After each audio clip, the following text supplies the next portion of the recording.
Hi everyone, my name is Jessica and today I wanted to discuss with you how to get noticed on your job application process, most importantly in Canada.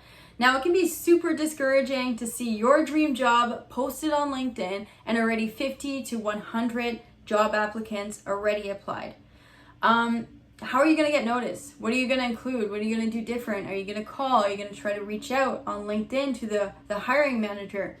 All of these things are great, but I wanted to share with you extra documentation that you can include in your CV package to get noticed by an HR recruiter or director.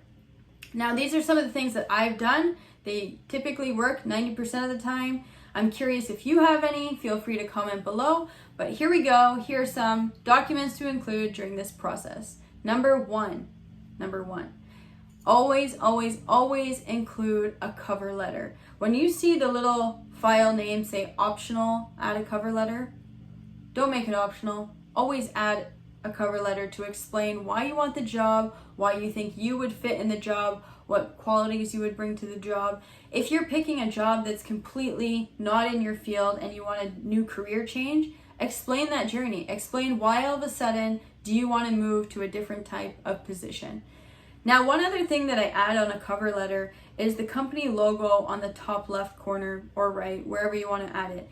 This will get the attention of the HR recruiter to be like, oh, they had the time and effort to go to our company website, copy and paste the logo, and add it to their cover letter. Most people are not doing this, but I find this is my little trick to get attention from these recruiters. Now, second you want to include, and this is mandatory in Canada, is your CV. Now, I created a blog to tell you what you want to include in your CV, and I will link it in the video below. But make sure you have your experience, your education, your phone number, your country that you're living in, and city. Everything should be clear. You feel free to add a photo. I always add a photo just to try to get noticed, because they're just looking at a paper and they don't really know who's on the other end. So it's helpful for them to see who you are as well. And on top of your CV, references are always great. I see a lot of people at the bottom of their CV say references upon request. This is great. I've done this for years, but when I moved to Switzerland, I realized in Switzerland they require you to have a documentation of proof that you have actually worked at this specific place.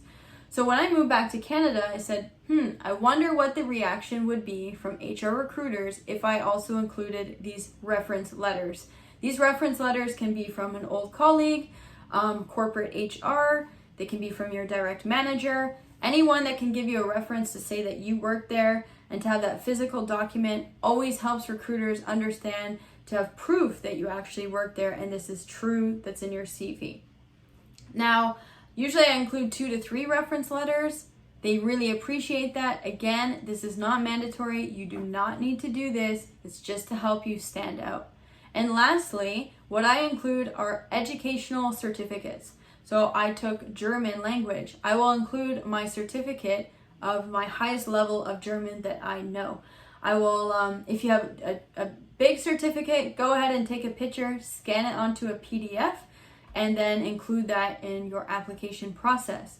If you have a degree, college diploma, this doesn't hurt to add all supplementary documents. It really helps out.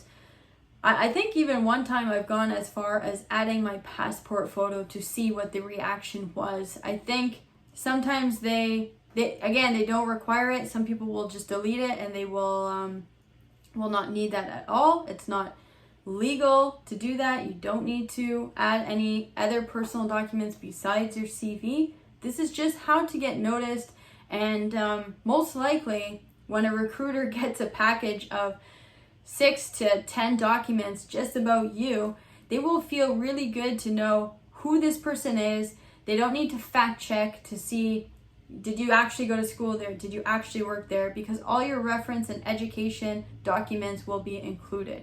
This is just like if you're applying to a university for a second time, you do need to include your transcripts from your old school or even your high school. It's the same thing when applying for a job. It's great to see the history. So these are some of my documents and my tips and tricks when applying for jobs. I'm curious if you have anything to share. Feel free to comment below. And if you like this video, I would really love a thumbs up And if you want to continue seeing content like this, feel free to subscribe so you get that notification. Thank you so much for watching and have a great day. Bye-bye.